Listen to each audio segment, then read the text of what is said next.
In the glass and shadow empire of Tokyo's underworld, Renazumi was a myth written in silence. They called him the Mute Dragon, a king who had ruled the city's most formidable Yakuza clan for a decade without ever hearing a single plea for mercy or a whispered word of betrayal. He was born deaf, the story went, a flaw that fate had forged into an unparalleled weapon. Unable to be distracted by sound, his eyes saw everything: the twitch of a liar's finger, the subtle shift in weight from a man about to draw a weapon, the faint sheen of sweat on a traitor's brow.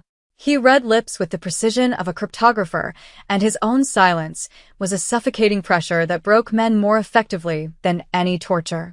His mansion, a fortress of minimalist design overlooking the neon-drenched city, was a temple of quiet dread. The floors were polished stone, the walls were bare silk, and every servant moved with the weightless grace of a ghost. The first and only rule for new staff was simple and absolute: you do not make noise. The second, unspoken but lethal, was that you never, ever, approach the Mute Dragon from behind. He could not hear you coming, and his instincts treated any unseen presence as a blade aimed for his spine. His world was a fortress of absolute visual control, and any breach was met with a final, silent judgment. Lena arrived on a Tuesday when the sky over Tokyo was the color of a fresh bruise. She was an anomaly, a foreigner and a woman of color in a world so insular it barely acknowledged the century it was in. She was not a servant in the traditional sense. She was a conservator, a specialist in the ancient art of kintsugi and the delicate restoration of antique Fusuma screens. Ren's collection was legendary, and one priceless 16th-century screen, depicting a dragon rising from a storm, had been damaged. Lena was the only one with the reputation to be trusted. She was 25, with eyes that held a calm, observant intelligence that seemed entirely out of place amidst the coiled tension of the Izumi estate. She was briefed by Ren's uncle, Toshiro, a man whose smile was a mask of avuncular warmth stretched thin over a core of cold steel. He explained Ren's condition with a practiced, somber tone. He is a brilliant leader, but he lives in a world of absolute silence, Toshiro had said, his voice dripping with false sympathy. Be mindful. Do not startle him. He is sensitive to surprises. Lena simply nodded, her gaze sweeping over the silent guards and the profound, oppressive stillness of the house. She wasn't afraid. She was a restorer. She understood that the most beautiful things were often the most broken. Ren watched her from the moment she entered his domain. He sat in his study, a vast room with a single wall of armored glass offering a panoramic view of the sprawling city below. He observed her on the security monitors, a small screen within his silent world. She didn't move with the terrified deference of the others. There was an economy to her motion, a focused intent that was professional, not fearful. She met the gazes of his men not with submission, but with a neutral, assessing calm. When she was finally brought before him, she didn't bow excessively or avert her eyes. She looked directly at him, her lips forming the words clearly, without exaggeration. I am here to see the screen, Izumi-sama. He felt a flicker of something unfamiliar. It wasn't suspicion, not yet. It was curiosity. For years, people had approached him in one of two ways, with the fawning terror of subordinates or the predatory sizing up of rivals. They all saw the deaf king, the flawed myth. Lena seemed to see only a man with a damaged piece of art. He gave a sharp, permissive nod, gesturing for her to be taken to the screen. For the next week, he observed her work. She would spend hours in the West Wing gallery, her tools laid out with surgical precision. She never played music, never hummed, never made a single unnecessary sound. It was as if she intuitively understood the language of his world. But she also did things that unsettled him. She noticed the faint vibration of the floorboards when a heavy vehicle passed on the distant highway. He saw her pause, her head tilting slightly, a gesture he recognized in himself. She seemed to feel the world as much as she saw it. One afternoon, he found her staring not at the screen, but at him, a strange, analytical look in her eyes. She hadn't realized he'd entered. He stood perfectly still, letting her gaze linger. Her lips parted slightly, but she said nothing. She simply turned back to her work, a faint line of concentration etched between her brows. The silence in the room was different now. It was no longer just the absence of sound. It was the presence of a question. The earthquake was a minor tremor, a common shudder in a city built on restless foundations. For most, it was a momentary ripple, a swaying of lights, and a gentle rattling of glass. But in the profound silence of Ren's study, it was a cataclysm. Lena was there, applying a final, delicate layer of gold lacquer to the restored dragon's eye on the Fusuma screen. Ren was seated at his desk, his back to a tall, unanchored shelf holding a collection of priceless porcelain vases. When the floor jolted, a heavy celadone vase, worth more than a luxury car, wobbled precariously. Lena saw it instantly. She saw the tremor, the swaying shelf, the vase tipping past its center of gravity. She saw Ren, completely oblivious, his focus locked on the documents before him. There was no time to run around the desk, no time to shout a warning that would never be heard. There was only instinct. She moved without thinking. In 2 long strides, she crossed the space between them and threw her entire body into his, shoving him sideways out of his chair. They hit the polished teak floor together, a tangle of limbs, just as the vase crashed onto the exact spot where his head had been moments before, exploding into 1,000 razor-sharp shards. The impact of their fall was jarring, but it was what happened next that shattered Ren's entire existence. In the chaotic tumble, Lena's hand flew up to brace herself, her fingers brushing against the side of his head, her thumb pressing into the hollow behind his earlobe. And she felt it. A small, hard, unnaturally smooth object lodged just inside his ear canal. It wasn't flesh. It wasn't bone. It was foreign, a perfectly shaped plug of stone. Ren went rigid. It wasn't the shock of the attack or the pain of the fall. It was her touch. No one had touched him there, not since he was a child. A jolt, primal and electric, shot through him. He froze, his body locking up as a cascade of fractured, long-buried sensations threatened to surface. Lena, sensing the shift in him, pulled back slightly. Her eyes, wide with shock, met his. She knew what she had felt. He knew that she knew. The air in the room became a vacuum, thick and unbreathable. Slowly, with a tremor in her hand she couldn't control, she lifted her fingers to his ear again. He didn't stop her. He couldn't. He was paralyzed by the ghost of a memory, a phantom touch from a lifetime ago. Her touch was gentle, questioning. Her fingers explored the edge of the object. It was wedged deep. "What is this?" she mouthed, her voice a silent whisper in the still room. He had no answer.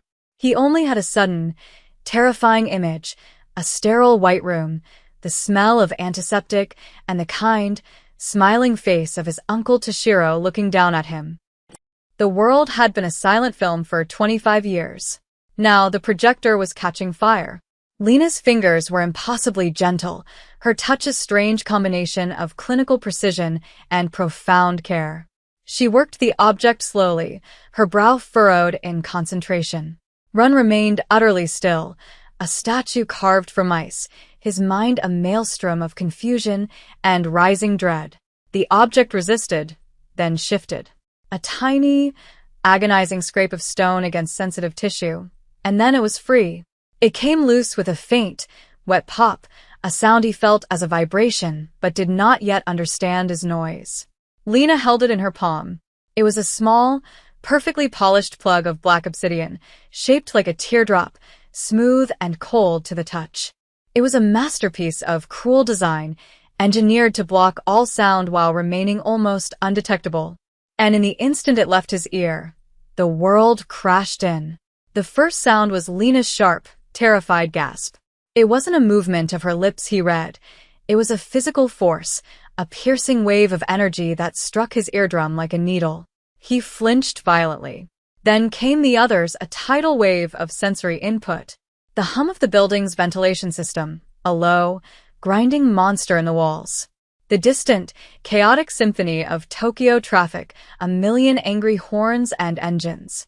The frantic beating of his own heart, a frantic drum against his ribs. It was a cacophony, an assault. It was pain. It was pure, unfiltered reality, and his brain had no framework to process it.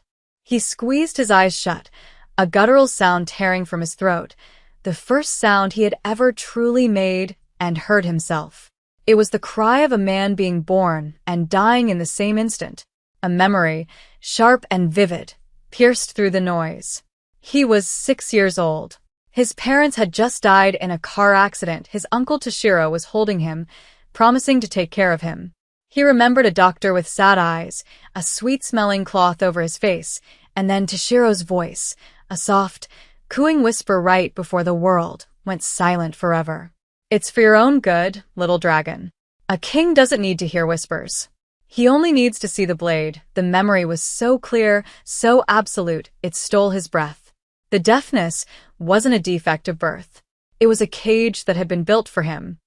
The study door slid open. Toshiro stood there, his face a perfect portrait of concern. Hey. I heard a crash. Are you? He stopped. His eyes took in the scene, the shattered vase, run on the floor, his face pale and contorted, and Lena kneeling beside him. Then his gaze fell to her hand, to the glint of polished black obsidian resting in her palm. The mask of the loving uncle dissolved. It didn't fall, it evaporated, revealing the cold, reptilian predator that had been lurking beneath for decades. His eyes narrowed into slits of pure, murderous rage. There was no shock, no surprise. Only the cold fury of a plan, 25 years in the making, coming undone. You, he hissed, the word directed at Lena. It was a sentence of death. What have you done? Ren was still reeling, trying to anchor himself in the roaring sea of sound, but he heard that word. He heard the venom in it. He pushed himself up, his movements clumsy, his balance thrown off by the new sensory dimension. He looked at the man who had raised him, the man he had trusted implicitly, and saw a stranger. A monster. You lied, Ren rasped, his own voice a foreign, gravelly thing in his throat. It hurt to speak. The vibration in his skull was agonizing. Toshiro's lips twisted into a sneer of contempt. I made you, he spat, abandoning all pretense. I took a frightened orphan and turned him into a legend. Your silence was my gift. It made you focused. It made you feared. It made you the perfect puppet. He took a step into the room, his men, 2 hulking figures in sharp suits, appearing in the doorway behind him. Their hands were already inside their jackets. A puppet who could see everything, but hear nothing of my real business. The real power. He glanced at the obsidian in Lena's hand. That was the key to the kingdom, you stupid girl. And you just handed it back to a king who has no idea how to rule. Toshiro gave a subtle nod. The 2 guards moved, their intent clear. They weren't there to restrain. They were there to erase the mistake, to silence the witness and the newly awakened king forever. The world may have been a screaming chaos in Ren's head, but his body remembered its training. For years, he had compensated for his lack of hearing with heightened physical awareness. Every nerve ending was a sensor, every muscle fiber was tuned to the subtlest shift in the environment. The guards moved and Ren exploded. He didn't think, he reacted. The first guard reached for Lena, and Ren's hand shot out, grabbing the man's wrist and twisting it with a sickening crack of bone. The guard's scream was a sharp, piercing shriek that made Ren's teeth ache, but he ignored it, using the man's momentum to spin him into his partner.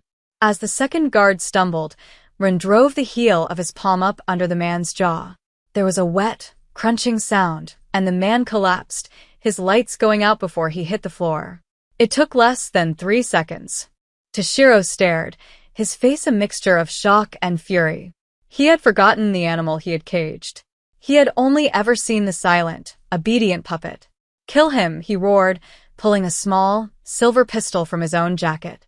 Lena scrambled back, her heart hammering against her ribs. Alarms began to blare throughout the mansion, a deafening, pulsing klaxon that felt like a physical blow to Ren's skull. He grabbed Lena's arm. Come on, he yelled, his voice raw. He had to get them out. He pulled her toward a section of the wall that looked like solid oak paneling. He pressed a specific knot in the wood, and a section slid open, revealing a dark, narrow passage. He doesn't know about this, Rin said, his words clipped as he shoved her inside. Gunshots erupted behind them, splintering the wood where they had just been standing. He followed her in, sealing the passage behind them. The darkness was immediate, the sound of the alarms slightly muffled. It was a secret network He'd had built years ago, a paranoid precaution against a nameless, faceless threat he'd always felt but never understood. Now he knew its name, Toshiro. They navigated the tight, dusty corridors by the dim light of Ren's phone. The sounds of the mansion were a terrifying map of the hunt. Shouts in Japanese, the heavy tread of running feet, the distant bark of more gunfire. Every noise was a threat, a language he was learning under fire. Lena was breathing heavily beside him, her fear a palpable presence in the dark. "Where are we going?" she whispered, the sound impossibly loud in the enclosed space. Rin didn't look at her. His senses were stretched to their limit, trying to parse the overwhelming flood of auditory information. "To see a ghost," he said, his voice a low growl. "The man who helped put me in this cage." The passage emptied into the suffocating humidity of an underground garage, the air thick with the smell of gasoline and old concrete. They moved through the shadows, slipping past a fleet of black sedans before emerging into a grimy service alleyway.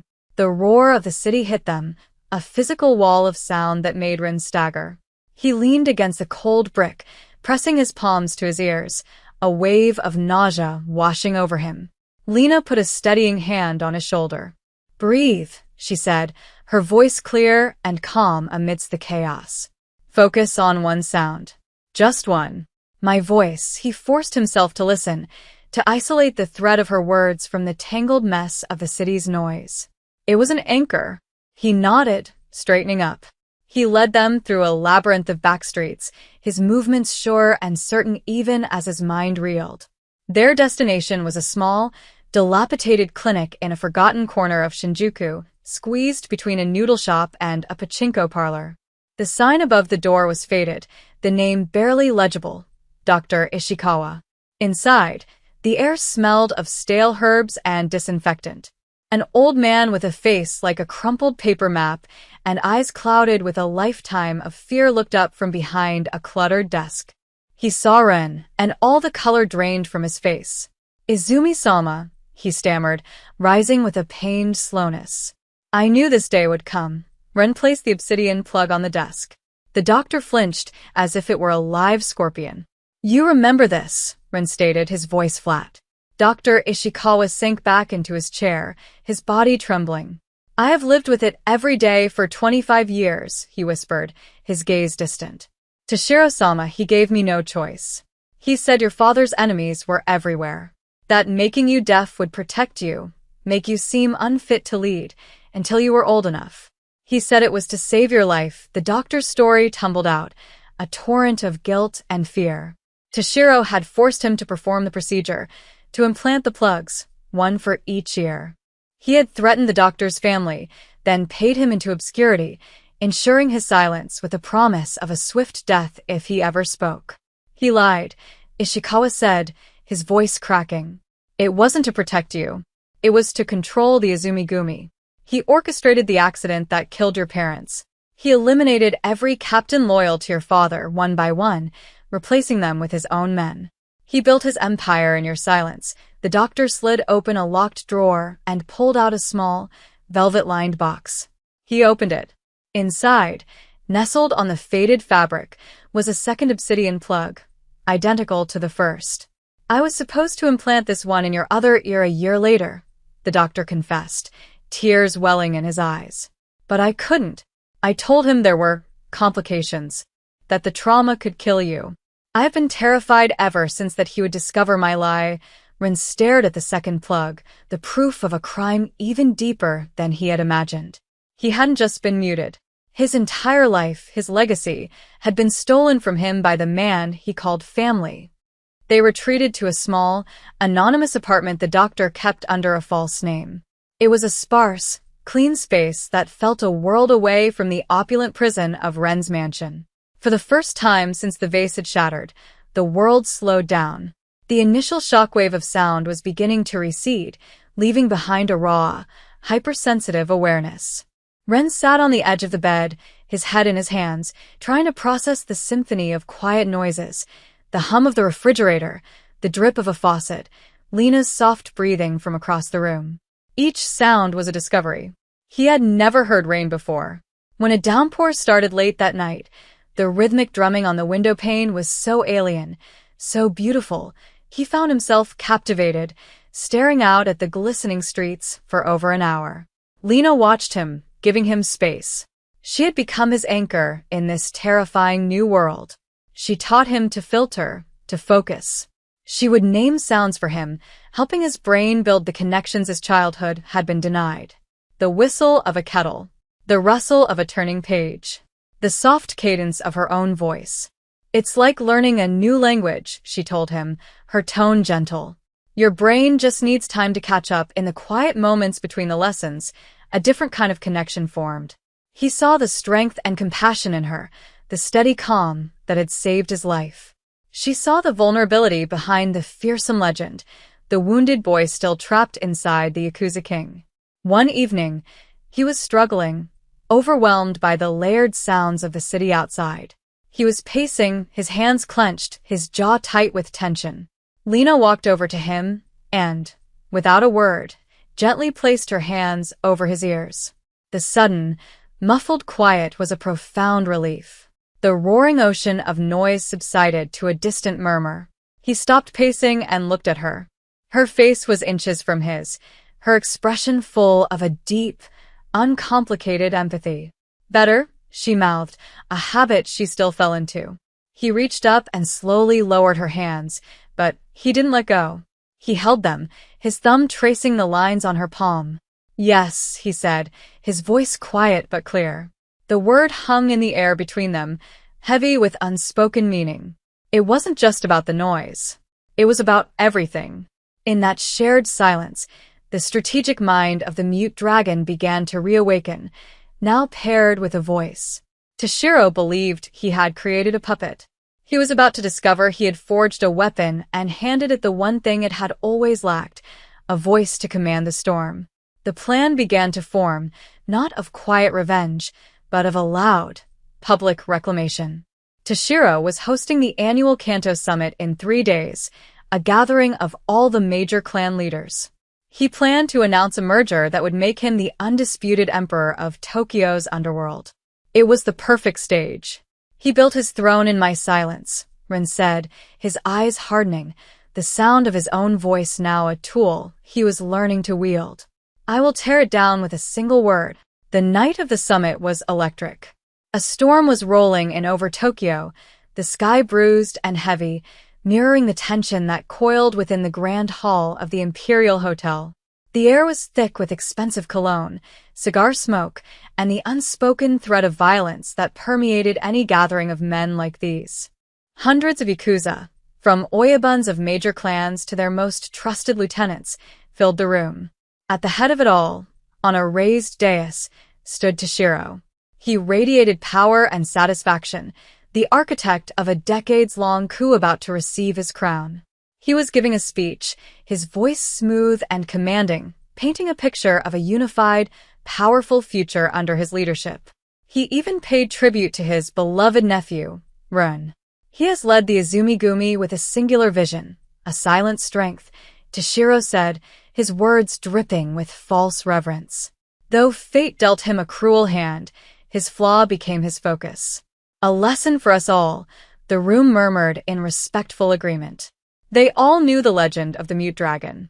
They feared him, but they also pitied him. A flawed king. Suddenly, a high-pitched feedback squeal cut through the air, making everyone wince. Toshiro frowned at the technicians. The speakers crackled, then went dead. An awkward silence fell over the hall. And then, a new sound filled the room. A voice, old and trembling, yet clear and amplified through the powerful sound system. My name is Dr. Ishikawa. 25 years ago, I was forced to commit a crime against a child. A wave of confusion rippled through the audience. Toshiro's face went pale. He spun around, searching for the source, his eyes wild with panic. The recorded confession continued, detailing the forced procedure, the threats, the creation of the mute dragon. It spoke of the murder of Ren's parents and the systematic takeover of the clan. Gasps of shock and outrage erupted from the crowd. This wasn't just a betrayal, it was a sacrilege against the Yakuza Code of Honor, a violation of blood and loyalty. At the back of the hall, the main doors swung open. A lone figure stood silhouetted against the storm-lit street. He walked forward, his footsteps echoing in the stunned silence. It was Ren, but not the Ren they knew. His head was up, his eyes sweeping across the crowd, taking in not just their movements, but the sounds of their shock, their whispers, their shifting allegiances. He reached the dais and ascended the steps, moving with a fluid grace that was utterly dominant. He stopped beside his uncle, whose face was now a mask of pure terror. Ren leaned into the microphone. He was right about one thing, Ren said. His voice, though rough and unused, carried an undeniable weight of command that silenced the entire room. My flaw was my focus, he held up his hand. In his palm lay the 2 obsidian plugs, gleaming like drops of frozen night. He gave me silence. He taught me to see the truth in a man's eyes. He turned to face his uncle, his own eyes burning with cold fire. But he forgot that a dragon, silent or not, is still a dragon. He looked back at the crowd of powerful men. Toshiro stole my voice. He stole my family. He stole my clan. Tonight, I take it all back, he finished with a single, clear word directed at the men who had once been loyal to his father, men he now recognized by the flicker of hope in their eyes.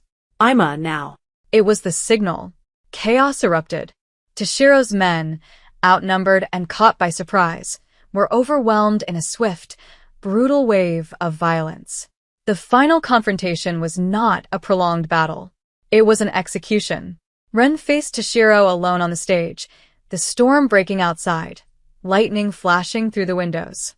Toshiro, desperate, lunged with a knife. Ren moved, not just with sight, but with sound, hearing the whisper of fabric, the intake of breath, the subtle scrape of the blade leaving its sheath.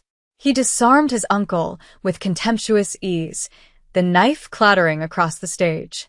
He did not kill him. Death was too quick a mercy. He leaned in close, his voice a low, terrifying promise that only Toshiro could hear over the din. You will live. You will live long enough to hear every whisper, every laugh, as they talk about how the mute dragon found his voice and tore out your tongue. He shoved Toshiro to his knees before the entire assembly, a king stripped of his stolen crown. Ren stood tall, the undisputed Oyabun, reborn not in silence, but in the thunderous roar of his own reclaimed world.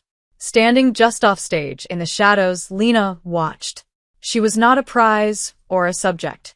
She was the witness, the catalyst, the restorer who had not fixed a piece of art, but had pieced together a man's soul.